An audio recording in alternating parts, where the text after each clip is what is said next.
bulletin email atau registrasi untuk webinar, kalau misalnya caranya webinar. Nah, terus yang kedua itu adalah berapa banyak orang yang mengunduh konten atau, kalian dapat mengukur berapa banyak orang yang mengunduh e-book, slide presentasi, video, podcast, dan konten lainnya.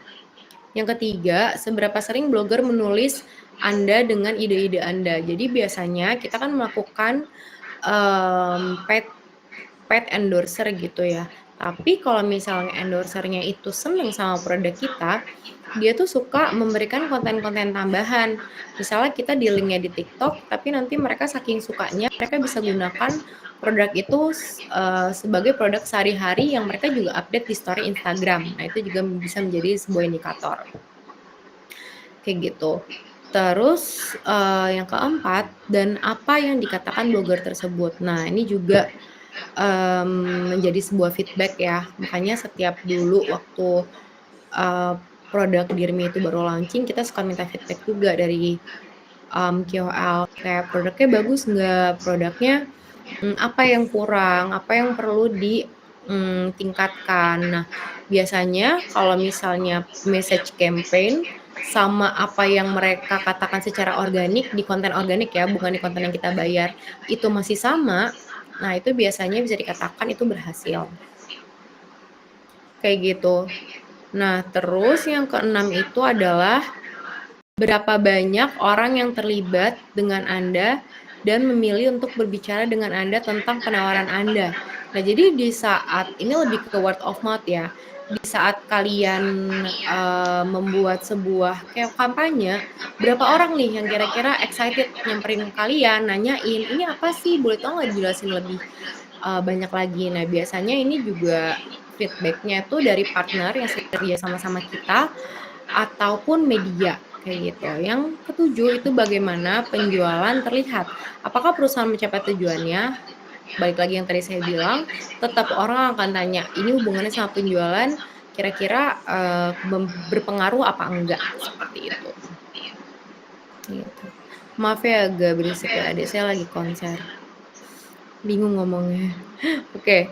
Nah, terus yang menjadi masalah tuh sebenarnya apa sih yang nantinya kalian pasti temukan saat kalian masuk ke dunia kerja? Nah, ini nih, selalu yang namanya tim marketing dan PR itu berantem sama tim sales.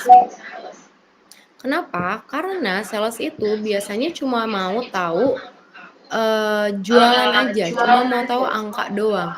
Tapi gimana caranya marketing fight, message apa yang mau disampaikan marketing, itu nggak selalu mereka mau paham. Gitu. Nah, di sini di buku ini dijelaskan bahwa penting banget untuk marketing selain kita mengedukasi buyers kita atau calon pembeli, kalian juga harus mengedukasi sales people atau orang yang memang jualan langsung ke lapangan supaya message yang sudah kalian bikin, kampanye yang udah kalian bikin, buyer personas yang sudah kalian harapkan itu sesuai result-nya gitu. Ini juga keterkaitan dengan salah satu brand waktu itu namanya Emina. Saya lupa saya udah jelasin apa belum sama kalian. Jadi waktu itu mereka bikin sebuah campaign, itu adalah kayak offline gathering buat customer-nya mereka. Nah, waktu itu customer yang datang itu adalah ternyata bocil-bocil yang, mungkin kalian familiar dengan mereka istilahnya adalah alay gitu ya, maksudnya tidak sesuai dengan personasnya Emina yang ceria, cheerful, terus kayaknya tuh, jaksel banget, anak zaman sekarang banget. Nah, yang datang tuh justru kayak, eee, anak kecil pakai kemeja kotak-kotak, jeans belel, terus, rambut warna-warni. Nah, yang menjadi menarik, berarti selama ini salesperson yang, ada di lapangan itu tidak menggambarkan buyers personas yang diharapkan dari tim marketingnya. Sehingga yang datang itu adalah bentuknya beda sama yang diharapkan dari Emina itu sendiri, gitu. Dan sampai, keviralan itu terjadi, mereka itu dilarang untuk datang ke acaranya Emina. Kayak gitu, maksudnya mereka nggak boleh registrasi, mereka nggak boleh ikut offline gathering, Dan apa dampaknya? Dampaknya adalah kekecewaan dari customer. Padahal sebenarnya salah customer-nya nggak pakai baju kayak gitu. Enggak juga gitu. Salah siapa? Salah kita sebagai marketer atau salesperson yang tidak bisa menjelaskan, yang tidak bisa menggambarkan bahwa buyers personas yang kita harapkan adalah orang-orang yang seperti ini, kayak gitu.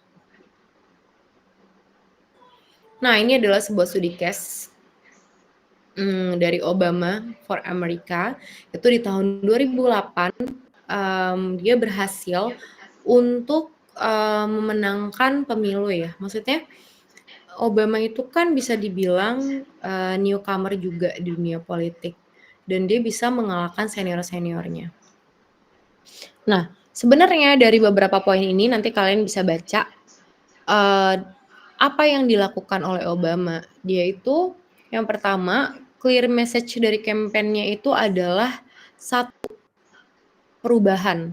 Jadi kalau kalian maksudnya kalau si researcher ini coba iseng nanya gitu ya ke lapangan, apa sih yang kalian pahami tentang Obama? Pasti mereka semua jawabnya kompak, perubahan gitu. Kenapa? Sebenarnya apa yang benar-benar dilakukan? Yang jelas yang pertama itu